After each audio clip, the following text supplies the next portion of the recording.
Thank you बेटा, खुदावंद आपको बहुत बरकत दे। God bless you. जो भी खिदमत आप करती हैं खुदावंद के लिए, सिस्टर जी जिन्होंने दुआ की उनके लिए शुक्रगुजारी, और तमाम बहन भाई जो इस आईडी से मौजूद हैं, जिन्होंने खुदा की परस्तिश में और अपना वक्त खुदावंद के लिए निकाला है। खुदावंद की बरकत, खुदावंद की खुशियाँ, खुदावंद की सलामती, उसका लहू आप और आपकी फैमिली पर हमेशा मौजूद रहे। मेरी तरफ से, मेरी वाइफ शाजिया, मेरे बच्चों की तरफ से, कनाडा से आप सबको सलाम। खुदावंद में सलाम।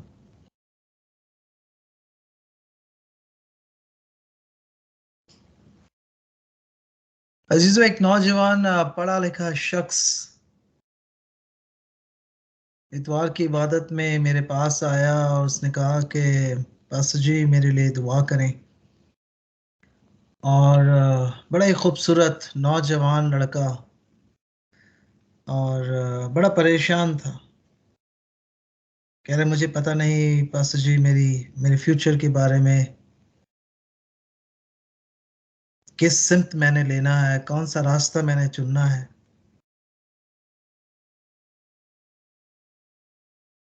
मेरे रास्ते के सामने सिर्फ अंधेरा ही नजर आ रहा है,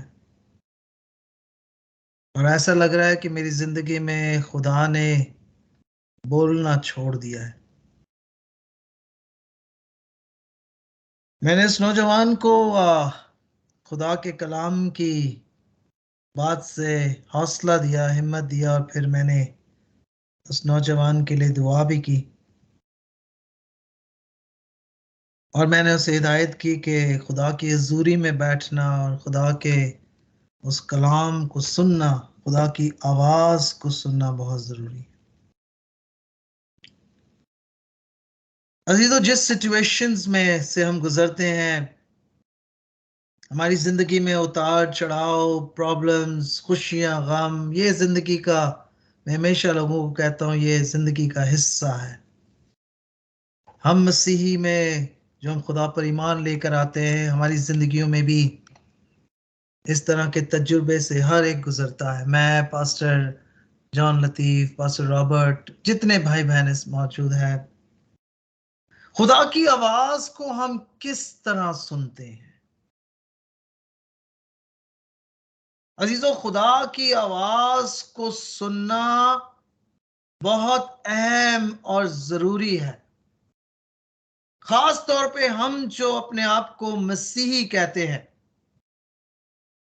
हमने जो ईमान के साथ खुदावंद को कबूल किया है और जिस खुदावंद के रास्ते पर हम चल रहे हैं, जरूरी और लाजिम है कि हम खुदा की आवाज को सुने।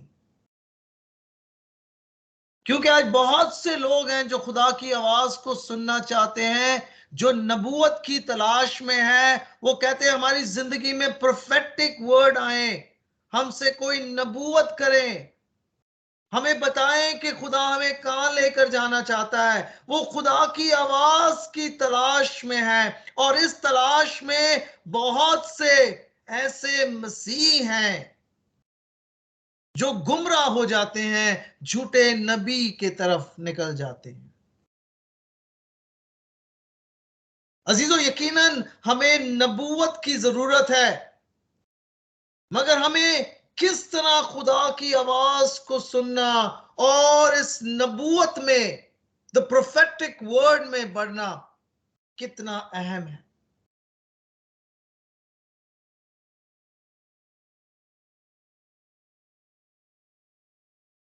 खुदा आज जब अपने लोगों से बोलता है और नबूवत के जरिए, प्रोफेटिक वर्ड से बोलता है, मगर अजीजों, ये प्रोफेटिक वर्ड को कबूल करना, इस प्रोफेटिक वर्ड को अपनी जिंदगी का हिस्सा बनाना, इस प्रोफेटिक और जिंदगी की बातों के साथ आगे बढ़ना, खुदा अपने कलाम में कहता है ये सीक्रेट, ये राज की बात है।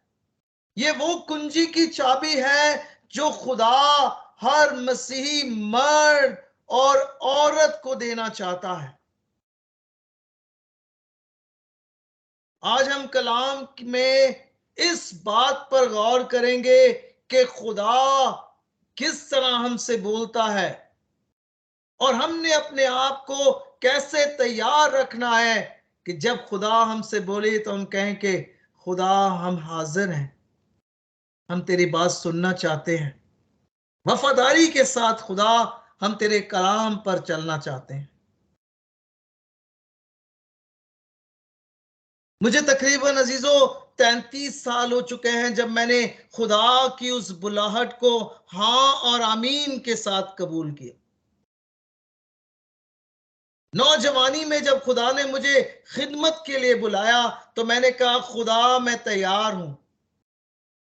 और इस 33 साल की खिदमत में, इस 33 साल की बुलाहट में खुदा ने बड़े बड़े खादिम, खुदावंद के लोग जिन्होंने मेरी जिंदगी पर नबूवत की, मेरी बुलाहट पर, मेरे खुदा के कलाम की खिदमत के लिए नबूवत की और कहा कि खुदा आपको बड़ी कसरत से इस्तेमाल करेगा। मगर अजीजों ऐसा वक्त भी आया जहां पे मैं खुदा की आवाज को खुद सुनना चाहता था। मैं सिर्फ खुदावंद के लोगों की नबूवत के इंतजार में नहीं, मगर मैं कहता था कि खुदावंद रोजाना मुझसे बोले। मेरी दिल की ख्वाहिश थी कि खुदा मुझसे रोजाना हम कलाम हो, मुझसे बोले और मेरी जिंदगी को उस रास्ते की तरफ, वो रास्ता जो खुदा ने मेरे लिए तयन किया है, वो मुझे हर एक कदम में मेरी रहनुमाई करे।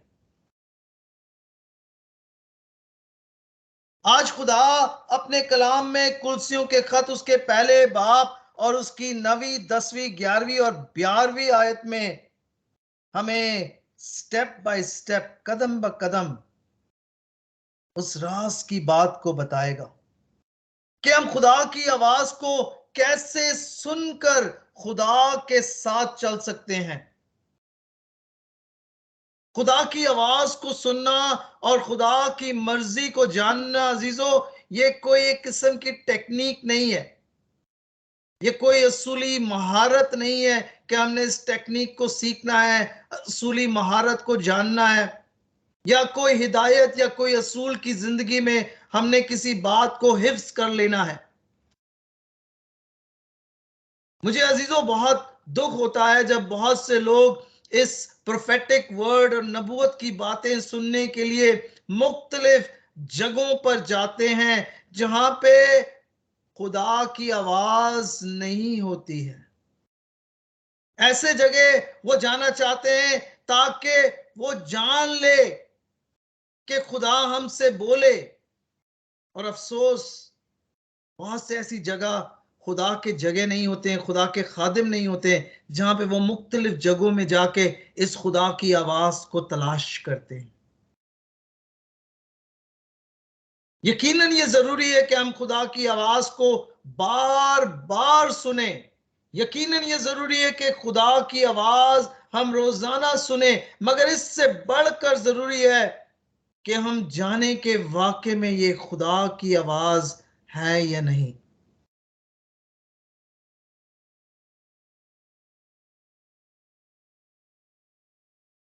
हमें उन बातों पर तवज्जो देना चाहिए, मसलन खुदा का ये तोहफा, खुदा की ये आवाज, खुदा की इस प्रोफेटिक वर्ड में सबसे पहला कदम अजीजों हमारा रिश्ता है खुदा के साथ। हमारा ताल्लुक किस तरह का है, ये पर्सनल रिलेशन खुदा के साथ बहुत जरूरी है कि हम खुदा के साथ किस तरह जाती तौर पर अपना रिश्ता खुदा के साथ कैसे जोड़ते हैं। ये जाती रिश्ता अजीजों हम उस वक्त जोड़ते हैं जब हम यस्सु को अपनी जिंदगी में आने का मौका देते हैं और यस्सु को अपना निजात दहिंदा बनाते हैं, और ये सबसे पहला कदम है। ये वो रिश्ता है जहां पे यस्सु के साथ हम चलते हैं। ये वो राज की बात है, ये वो चाबी की कड़ी है जिसके जरिए खुदा जब हम यीशु के साथ अपना रिश्ता बनाते हैं और इस रिश्ते में बढ़ते हैं, खुदा के उस कलाम के साथ हम उस खुदा की आवाज को भी फिर सुनने लगते हैं। पहला कलसियों के नाम उसके पहले बाप उसकी 9वीं आयत में लिखा है, इसलिए जिस दिन ये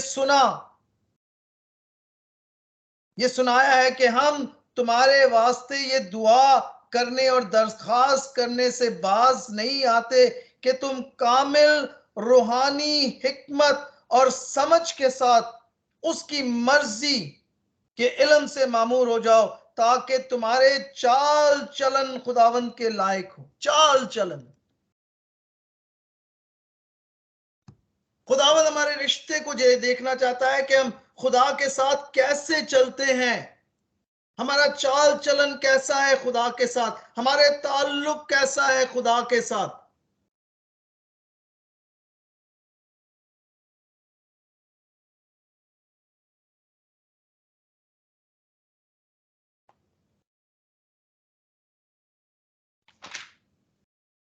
अजीजों, पुराने अहदनामे में खरूज की किताब में जब खुदावंद यीशु मसीह हमारी जिस तरह जिंदगी में आए, खुदावंद ने जब बनी इस्राएल कौम को बुलाया, इस बुलाहट में जब बनी इस्राएल कौम ने हां की, तो खुदा ने कहा मैं तुम्हारा खुदा हूं और बनी इस्राएल तुम मेरी कौम हो, चुनी हुई कौम हो, और जहां जहां मैं जाऊं तुम मेरे पीछे आना, मेरी आवाज को सुनना, और इस आवाज को सुनकर मेरे पीछे पीछे आपने हां और आमीन के साथ चलना है। यही वजह अजीजों, खरूज की किताब उसके 13 बाब 21 आयत में जब बनी इस्राएल कौम रात की तारीकी में चलते हैं, दिन की तपश में चलते हैं और खुदा की आवाज को सुनते हैं, उन्हें रास्ते का इल्म नहीं, मगर खुदावंद का वादा है कि वो तुम्हें वादा सरजमीन में लेकर जाएंगे। खरूज की किताब उसके 13 बाब 21 आयत में जब बनी इस्राएल खुदा के कलाम की आवाज को सुनते हैं और उसके पीछे पीछे चलते हैं ईमान के साथ, खुदा के कलाम में लिखा है खरूज की किताब उसके 13 बाब 21 आयत में, और खुदावंद उनको दिन को रास्ते दिखाने के लिए बादल के सतून में और रात की रोशनी देने के लिए आग के सतून में आगे आगे चला कर लेकर जाता है, ताकि वो दिन और रात में चल सके। जब रात में कोई रोशनी नहीं होती थी, खुदा उनको रोशनी फराहम करता है। जब धूप की तपश में वो चलते थे, खुदा उनको उस बादल की हिफाजत में उनकी देखभाल करके उन्हें लेकर जाता था। खुदा की आवाज को सुनना और उसके साथ चलना बहुत जरूरी है अजीज। खुदा ने बनी इस्राएल कौम को कहा था, मेरी आवाज को सुनना और मेरे पीछे चलना। लोग अजीजों अक्सर नबूवत की बात सुनना चाहते हैं, कहते हैं कि पास्टर जी प्रोफेटिक वर्ड हमारी जिंदगी में दे, बताएं खुदा हमसे क्या बोलना चाहता है, बताएं जी हम कैसे खुदा के साथ चल सकते हैं। Waiting for the word of God कि खुदा हमसे किस तरह बात करेगा। नबूवत की बातें अजीजों, प्रोफेटिक की बातें मैं 4 इन दायरों में और 4 नुक्तों में आपको जरा जल्दी जल्दी सिखाना चाहता हूं। सबसे पहले अजीजों, खुदा जब नबूवत करता है, और सबसे पहला दायरा, पहला नुक्ता जो नबूवत का है, सबसे पहला कलाम की नबूवत जो सबसे अहम और जरूरी है। यह खुदा का कलाम है जो खुदा हमसे बोलता है, हमें रास्ता दिखाता है, हमारे सिमत को दुरुस्त करता है। यही वजह यीशु कहता है कि राह, हक और जिंदगी में हूं। रास्ता यीशु हमारी तायुन करता है। जब हम कलाम के साथ इस कलाम को पढ़ते हैं, कलाम को वक्त देते हैं, और कलाम को पढ़ना और कलाम को पढ़ना और कलाम को पढ़ना बार बार जिंदगी में हमारी नबूवत और जिंदगी की बातें हमारी जिंदगी और हमारे खानदान में मुंतकिल होते रहती है। सबसे पहला असूल, खुदा अगर आपकी जिंदगी में आप चाहते हैं कि खुदा बोले, तो कलाम को पढ़े, कलाम को पढ़ें, कलाम को पढ़ें। ये नबूवत की बातें हैं, ये जिंदगी की बातें हैं, ये बातें हमारी जिंदगियों को तसल्ली, हमारी जिंदगियों को खुशियां, हमारी जिंदगी में अमन और सलामती लेकर आती है। दूसरा नुक्ता, नबूवत हमारी जिंदगी में उस वक्त आती है जब किसी की बुलाहट हो, जब कोई नबी आके हमारी जिंदगी में बोलता है। रसूलों के अमाल 21 बाब 10वीं आयत में पौलुस रसूल, जिसने यीशु के साथ मुलाकात की, जिसने मुर्दों को जिंदा किया, जो आसमान पर चढ़ा गया, बड़े बड़े मौजज़े किए, उसकी जिंदगी में भी नबी आते हैं। रसूलों के अमाल 21 बाब 10वीं आयत में, और लिखा है जब हम वहां बहुत रोज रहे, ये रसूलों के अमाल की बात है, और पौलुस रसूल इंतजार में है कि वो जाए, और उसी दौरान एगिबिस नाम एक नबी यहूदा से आता है और पौलुस रसूल के कमर को बांध लेता है और कहता है रूल कुद्स ने फरमाया कि गैर कौमों में जाकर तू हवाले किया जाएगा और तू कैद में डाला जाएगा। ये नबूवत की बात थी, ये प्रोफेटिक बात थी, ये कलाम की बात थी, रूल कुद्स की बात थी। पहला नुक्ता जब हम कलाम पढ़ते हैं। दूसरा नुक्ता जब कोई खुदा का नबी हमारी जिंदगी में आता है और नबूवत करता है। तीसरी बात, नबूवत का माहौल पैदा होता है, एटमॉस्फेयर। एक नबूवत का माहौल होता है जब हम परस्तिश में होते हैं, जब हम खुदा की उस परस्तिश, उस माहौल को कायम करते हैं, जब ईमानदार लोग मिलकर खुदा की परस्तिश हम्दो सना करते हैं, और उस माहौल में जब एटमॉस्फेयर हो जाता है। पहला सामुएल 19 बाब में लिखा है, जब मुकाशवा की किताब में वो माहौल पैदा हो जाता है और खुदा की रूह जुम्बिश करती है, फिर उस माहौल में खुदा हमसे हम कलाम होता है। ये तीसरा दायरा और तीसरा नुक्ता है। और चौथा नुक्ता अजीजों, ये तोहफा है, खुदा का तोहफा। खुदा लोगों को गिफ्टिंग करता है, तोहफा देता है कि नबूवत करें। मगर अजीजों, इन तमाम चीजों में, ये तमाम चीजों में आपने हमेशा याद रखना है कि इर्द गिर्द इसके तमाम चीजों में सरहद और बाउंड्री लगी हुई है। सरहद और बाउंड्री से मैं ये आपको बताना चाहता हूं कि क्या ये निजात के नाम के वसीले से हमारी बढ़ोतरी होती है या नहीं। अगर हम इन तमाम चीजों के वसीले से निजात में बढ़ते हैं तो ये खुदा की तरफ से है। अगर इन तमाम चीजों में हमारी बढ़ोतरी नहीं होती है तो फिर ये सरहद और बाउंड्री में से हम खुदा के उस निजात से दूर हो जाते हैं। तो हमेशा सवाल आपने करना है, जब भी आप नबूवत की बात सुने, जब भी कोई नबूवत आप पर की जाए, तो सबसे पहले उस सरहद और बाउंड्री को, उसका तायुन कर ले कि वाकई में ये खुदा की बातें हैं, खुदा की निजात का मंसूबा है, खुदा की जिंदगी की बातों के निजात के मंसूबे में मैं आता हूं। अगर हां, तो फिर आप उस नबूवत में आगे बढ़े।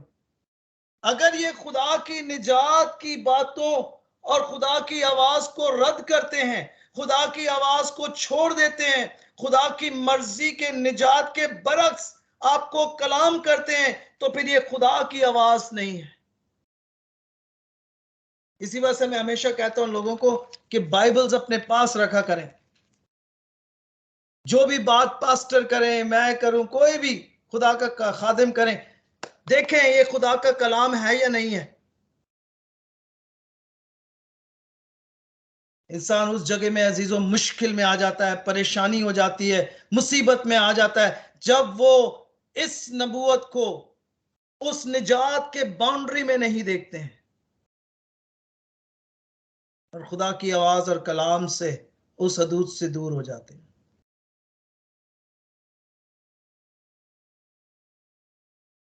अगर कोई भी आप पर नबूवत करता है तो सबसे पहले ये सवाल करें कि मेरी जिंदगी में क्या ये इस निजात के काम को मुकम्मल तौर पर, इस निजात के काम को, इस से मेरा ताल्लुक है या नहीं है।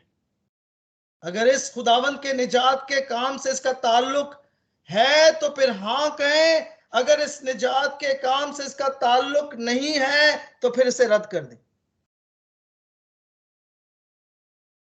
और इन तमाम चीजों में जीदो 3 नुक्ते बड़े बड़े जरूरी है। जब भी प्रोफेटिक वर्ड आता है, जब भी नबूवत की बात आती है, जब भी खुदा का कलाम आप पर किया जाता है या आप उस खुदा के कलाम में बढ़ना चाहते हैं, 3 चीजों पर गौर करना। सबसे पहले तरमीम पर, उसके कलाम की नसीहत पर और उसके कलाम की कोशिश में कि वो आपको आराम देते हैं या नहीं। तरमीम में अजीजों, क्या हम कलाम में बढ़ते हैं?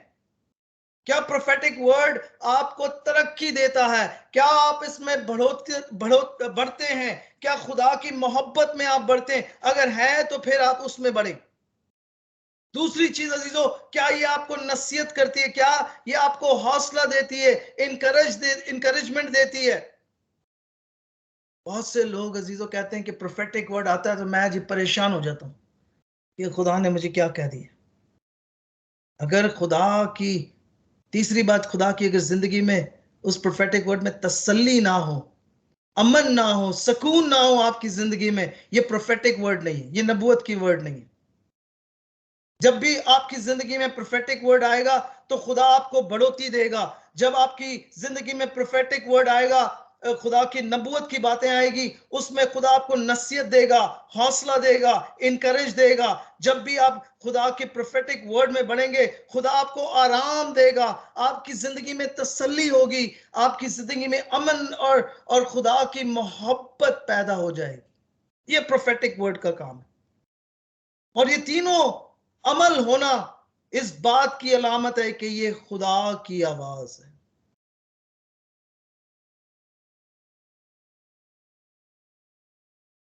इस तमाम अमल में सबसे ज्यादा जरूरी है कि खुदा के साथ हमारा रिश्ता कैसा है, हम कितने खुदा के नजदीक हैं, कितने करीब हैं, खुदा की मोहब्बत हमारी जिंदगी में, उसका प्यार हमारी जिंदगी में किस तरह। अजीजों ये की है, ये चाबी है अजीजों, खुदा की आवाज को सुनना, कि हमारा रिलेशन, हमारी मोहब्बत, हमारा दिल खुदावंद के साथ कैसा लगा हुआ है। अजीजों खुदा की आवाज को इंसान इसलिए नहीं सुनना चाहता है क्योंकि उसकी जिंदगी उस निजात के काम से बहुत दूर है। मैंने कहा खुदा की आवाज को इंसान इसलिए रद्द करता है क्योंकि उसकी जिंदगी में खुदा के निजात के काम के लिए कोई जगह नहीं होती है। उसकी जिंदगी खुदा के कलाम से बरक्स होती। खुदा कहता है कि ये जिंदगी की बातें, वो कहता है नहीं जी मैं यहां पे चलूंगा। खुदा कहता है कि ये बरकत की बातें इस पे चले, वो कहे नहीं मैं जी इस वक्त अभी इस वक्त चलूंगा, इसके साथ फिर मैं देख लूंगा, फिर मैं आ जाऊंगा। नाफरमानी, जब हमारी जिंदगी में नाफरमानी होती है, जब हम खुदा की आवाज को ना कहते हैं, उस वक्त जब हमारी जिंदगी में नाफरमानी होती है। पहला सैमुएल उसकी 28 बाप में जब खुदा साउल को चुनता है, उसे बादशाह बनाता है, और जब खुदा ने उसे इज्जत दी है, दौलत दी है, शौहरत दी है, और खुदा के कलाम में लिखा है सैमुएल अब नाफरमान हो चुका है, पहला सैमुएल 28 बाप, और इस नाफरमानी की वजह से उसकी जिंदगी में खौफ आ चुका है, और अब खुदा सैमुएल से बोलता नहीं है,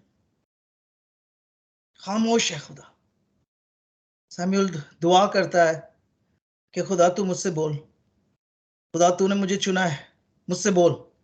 तो खुदा के कलाम में लिखा है कि खुदा सैमुअल से नहीं बोलता है। पहला सैमुअल उसकी 28 बाब उसकी 5वीं आयत को पढ़ ले।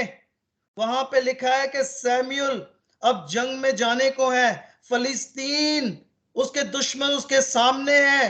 वो खुदा के सामने गिड़गिड़ाता है, कहता है खुदावन तू मुझसे बोल। कोई नबी मुझसे नहीं बोलता है, कोई कलाम मेरी जिंदगी में नहीं है, कोई खुदा की बातें मेरी जिंदगी में नहीं है। और खुदा के कलाम में लिखा है ये इसलिए हुआ क्योंकि सैमुअल नाफरमानी करता है।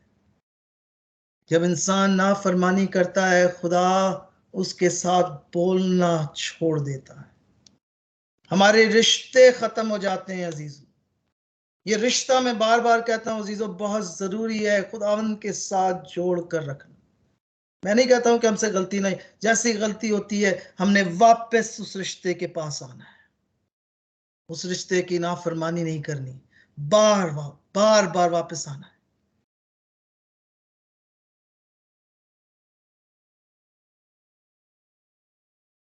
खुदा सैमुअल नबी सॉल की जिंदगी में इसलिए नहीं बोलता है क्योंकि अजीजों साउल नाफरमानी और खुदा से दूर है। उसकी जिंदगी में अब कोई मुकाशफा नहीं, उसकी जिंदगी में कोई कोई नबी नहीं आके बोलता, उसकी जिंदगी में कोई ख्वाब नहीं है, उसकी जिंदगी में खुदा की आवाज खत्म हो चुकी है। और फिर सैमुअल क्या करता है? सैमुअल औरत के पास जाता है। और ये औरत कौन है? जादूगर है। अजीजों मेरी मिनिस्ट्री में मैंने बहुत से ऐसे लोग देखे। पाकिस्तान में मैंने बहुत मिनिस्ट्री की है, कराची में और इंटीरियर सिंध में भी। हमारे लोग जो मसीह मसीह कहते, मैं कहते नाम के मसीह लोग हैं, जो जो खुदा के कलाम को उन्होंने वक्त नहीं दिया, जानते नहीं है और नाफरमानी करते हैं। अजीजों ये तमाम चीजों में फंसे हुए हैं। जादू, पीर, फकीर, टोना, ये मंदिरों में जाना और चादरें चढ़ाना और इस बकरे की कुर्बानी देना, उस बकरे की कुर्बानी देना, यहाँ पे चले जाना और उनके जाकर जी सजदा कर देना उनके सामने। ये तमाम बात की अलामत है कि हम मसीही होते हुए हम खुदा की आवाज को नहीं सुनेंगे।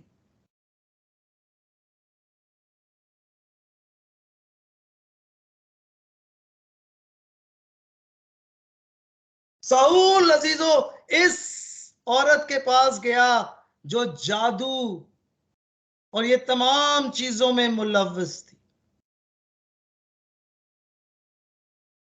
अफसोस अजीजों हम भी ऐसे ऐसे जगह जाते हैं,